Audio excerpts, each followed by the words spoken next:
എല്ലാവർക്കും ശുഭദിനം.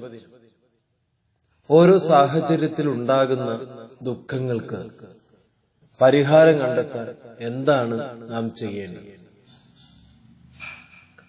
ബുദ്ധന്റെ കരുണ നിറഞ്ഞ വാക്കുകൾ ഒരിക്കൽ ഒരു ധനികനും കേൾക്കാനിടയായി. ജീവിതം കഴിക്കാനും കുടിക്കാനും ഉറങ്ങാനും മാത്രമുള്ളതല്ലെന്ന് അദ്ദേഹത്തിന് ബോധ്യമായി.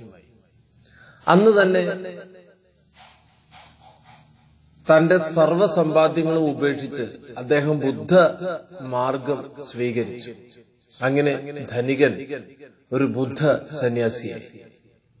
വർഷങ്ങൾ കഴിഞ്ഞു. ഭിക്ഷുവിന് വാദം പിടിപെട്ടു. കൈകാലുകൾക്ക് നല്ല വേദന. ധ്യാനത്തിലും ജപത്തിലും മനസ്സുറപ്പിക്കാൻ കഴിയുന്നില്ല. എത്ര ശ്രമിച്ചിട്ടും വേദനയിൽ നിന്ന് മനസ്സ് മാറുന്നില്ല. കൈവിട്ട സൗകര്യങ്ങൾ ഇടയ്ക്കിടയ്ക്ക് ഓർത്ത് അദ്ദേഹം കരയും. തന്റെ മനഃശക്തി കൈമോശം വന്നതായി ഈ ബുദ്ധ ഭിക്ഷുവിന് മനസ്സിലായി. അന്ന് ഭിക്ഷാടനത്തിന് ഇറങ്ങിയ ഭിക്ഷു ഒരു കാഴ്ച കണ്ടു. മൈതാനത്ത് കളിച്ചുകൊണ്ടിരിക്കുന്ന ഒരു പെൺകുട്ടി. അവൾക്ക് ഒരു കാലയുമില്ല. കൈകളിൽ ഒന്നിന് സ്വാധീനവുമില്ല. നടുവിന് നല്ല വളവുമുണ്ട്. പക്ഷെ അവൾ മറ്റു കുട്ടികളോടൊത്ത് ആർത്തുല്ലസിച്ച് കളിക്കുകയാണ്. ആനന്ദ തിരമാലകളാണ് അവളിൽ കാണാൻ സാധിക്കുന്നത്. വൈകല്യത്തിന്റെ പ്രശ്നങ്ങൾ അവളെ തെല്ലും ബാധിച്ചിട്ടില്ല. ഭിക്ഷു തന്നെ ഒന്ന് നോക്കി. ആ കൊച്ചു പെൺകുട്ടിക്കുള്ളതിന്റെ പകുതി ശാരീരിക വൈകല്യം തനിക്കില്ല. അദ്ദേഹത്തിന് തന്റെ നിരാശ പൂണ്ട മനസ്സിനോട് ലജ്ജ തോന്നി.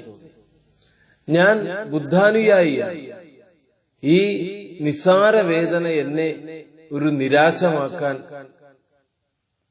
സാധിക്കുന്നുവെങ്കിൽ ഞാൻ അതൊരിക്കലും സമ്മതിക്കില്ല.